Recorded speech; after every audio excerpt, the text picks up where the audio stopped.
দেখুন, যদি দেখছেন আপনার সন্তানের বিয়ে হচ্ছে না, হয়তো আগে প্রস্তাব প্রচুর আসতো, তখন হয়তো বিবাহের দিকে অতটা ঝোঁক ছিল না। অর্থাৎ সে পড়াশুনো বা তার কর্মজীবন নিয়ে সে একটু আগ্রহী ছিল।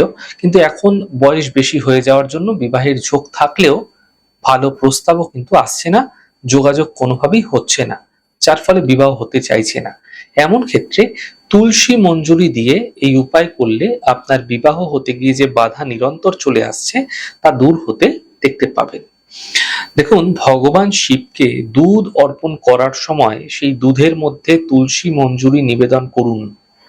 ভগবান শিব এবং ভগবান গণেশকে তুলসী পাতা নিবেদন করা উচিত নয়, কিন্তু তুলসী মঞ্জুরি দেওয়া যেতে পারে।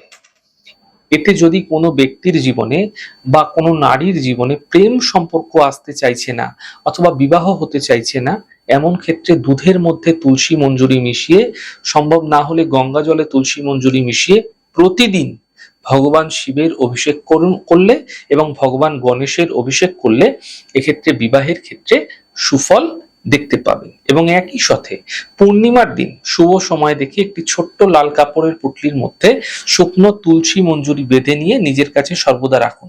এতে বিবাহ সম্পর্কিত বিঘ্ন বাধাগুলি দূর হতেও আপনারা দেখতে পাবেন।